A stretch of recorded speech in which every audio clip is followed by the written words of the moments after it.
இரக்கம் உள்ளவரே, மனதுருக்கம் உடையவரே, நீடிய சாந்தம் கிருபை அன்பு நிறைந்து வாழ்பவரே, நீடிய சாந்தம் கிருபை அன்பு நிறைந்து வாழ்பவரே, மனதுருக்கம் உடையவரே, மன்னிப்பதில் வல்லவர் உன்னினைவாயிருக்கின்றார்.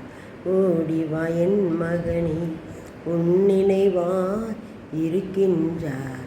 ஓடிவா என் மகனே. சங்கீதம் 130:4 சொல்லுது, உமக்கு பயப்படும்படிக்கு உம்மிடத்தில் மன்னிப்பு உண்டு. ஆண்டவருக்கு பயப்படணும் அப்படின்னா அதில் மன்னிப்பு, அவர் மன்னிக்கிற தேவனாக இருக்கிறதுனால அவருக்கு பயப்படும்படிக்கு அவர் இடத்துல மன்னிப்பு உண்டு. அதனால் கூட மன்னிக்கும் மரத்தை பற்றி தான் நம்ம பார்த்துட்ருக்கோம்.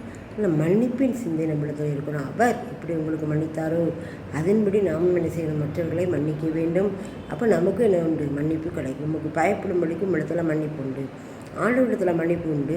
அந்த மன்னிப்பை நாம் பெறுகிறோம்ல, அதனால் நாம் மற்றவர்களுக்கு என்ன செய்யணும், மன்னிக்கணும். புதிய ஏற்பாட்டில் கூட ஒருத்தர் கடன் பட்டிருப்பான், அவன் அவனுடைய கடன்களை மன்னிச்சிருவான். ஆனால் அந்த இவன் என்ன பண்ணுவான் தெரியுமா, போய் மன்னிக்கப்பட்டவன் போய் அவளுக்கு கடன் கொடுக்க வேண்டிய போய் நெருக்குவான், எனக்கு கடனை தாங்க அப்படின்ட்டு. அதை கேள்விப்படுவான் அந்த எஜமான்.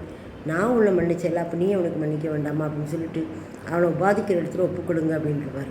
இப்போது நாம் மன்னிப்பை பெற்றது போல், இரக்கத்தை பெற்றது போல் நாம் மற்றவர்களுக்கு மன்னிக்க வேண்டும், இறங்க வேண்டும். அதுதான் கர்த்தருடைய சுபாவம், இயேசு கிறிஸ்துவனுடைய சிந்தை. நம்மளிடத்தில் இந்த மன்னிக்கும் சுபாவம் காணப்படுறதா, நாம் மன்னிக்கிறவர்களாய் காணப்பட வேண்டும். நாம் மன்னிப்பை பெற்றிருக்கிறோமே, அதே போல் நாம் மற்றவர்களுக்கு என்ன செய்ய வேண்டும், மன்னிக்க வேண்டும். அப்படிப்பட்ட கிருபை தேவன் தரும்படியாக நாம் இடத்துல ஜெபிப்போம். பெரிய காரியங்களை செய்வார். ஆமென்.